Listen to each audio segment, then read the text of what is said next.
आदरणीय महोदय, मैं तो अन्याय के खिलाफ लड़ा हूं। मैं तो अन्याय के खिलाफ लड़ा हूं, इसलिए आपको बधाई देने के लिए यहां खड़ा हूं। आपका अनुभव बहुत ही बड़ा है। आपका अनुभव बहुत ही बड़ा है, इसलिए आपने संघर्ष का पहाड़ चढ़ा है। मेरे पार्टी का मैं हूं अकेला। मेरे पार्टी का मैं हूं अकेला, लेकिन मेरे हाथ में है संविधान का पेला। मैं हूं मेरे पार्टी का अकेला, लेकिन मेरे हाथ में है संविधान का पेला। मैं तो हूं आपका सच्चा चेला। मैं तो हूं आपका सच्चा चेला, मुझे मत छोड़ो अकेला।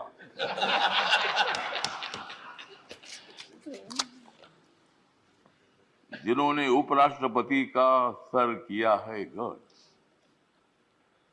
जिन्होंने उपराष्ट्रपति का सर किया है गढ़, उनका नाम है धनखड़। हमें मिलकर उखाड़ देनी है विषमता की जड़। हमें मिलकर उखाड़ देनी है विषमता की जड़। इसमें जरूर सफल होंगे आदरणीय धनखड़। हाउस में जो सदस्य करेंगे फ्रैक्शन, हाउस में जो सदस्य करेंगे फ्रैक्शन, उनके ऊपर होनी चाहिए कड़ी एक्शन। हमें तो मजबूत करना है भारत नेशन। हमें तो मजबूत करना है भारत नेशन। हंगामा करने की हमें नहीं चाहिए फैशन। तो हमें पूरा विश्वास है कि आप बहुत बड़ा संघर्ष करते करते यहाँ पहुंचे हैं। गांव से आकर किसान के बेटे के माध्यम से आप इतने बड़े उच्च पद पर आए हैं। इसमें आपका अनुभव, आपका बहुत बड़ा संघर्ष है। बहुत बड़ा काम आपने किया है। आपने पश्चिम बंगाल में गवर्नर का जो काम किया है, बहुत बड़ा वहाँ चैलेंज था। वहाँ काम करना बहुत बड़ा मुश्किल था, लेकिन आपने बंगाल में बहुत अच्छा काम किया है और बंगाल में अच्छा काम आपने किया है।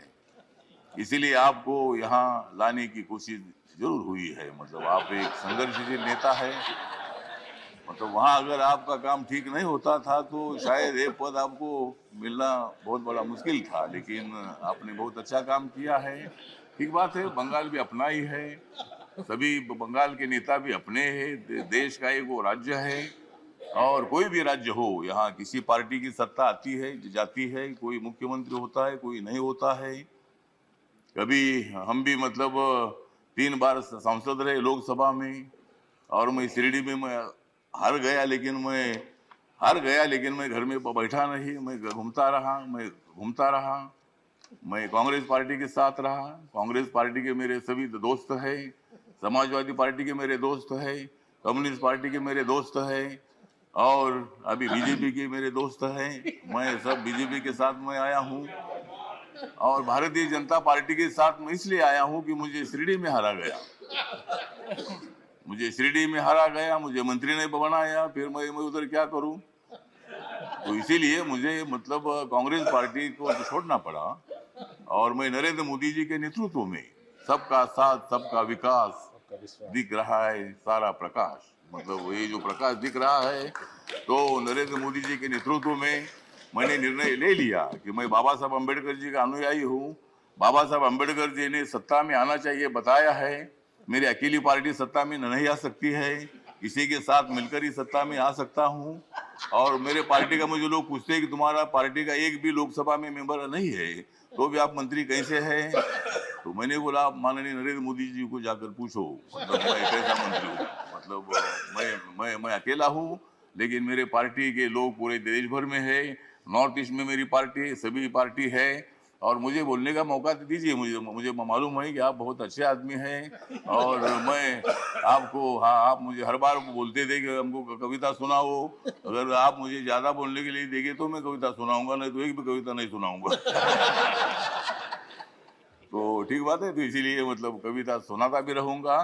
और आप एक अनुभव है, तो इसीलिए अपोजिशन को भी आप मौका दीजिए, हंगामा करने के लिए मौका दीजिए, लेकिन एक आधा दिन हंगामा करने के लिए मौका दीजिए, दूसरे दिन एक्शन होना चाहिए और हाउस का काम भी मतलब चलना चाहिए।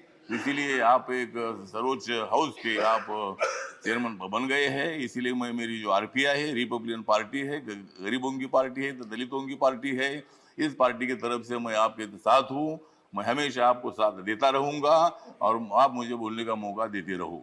जय जय भीम, जय भारत। अब खबरें पाइए सबसे पहले हमारे मोबाइल न्यूज एप्लीकेशन पर।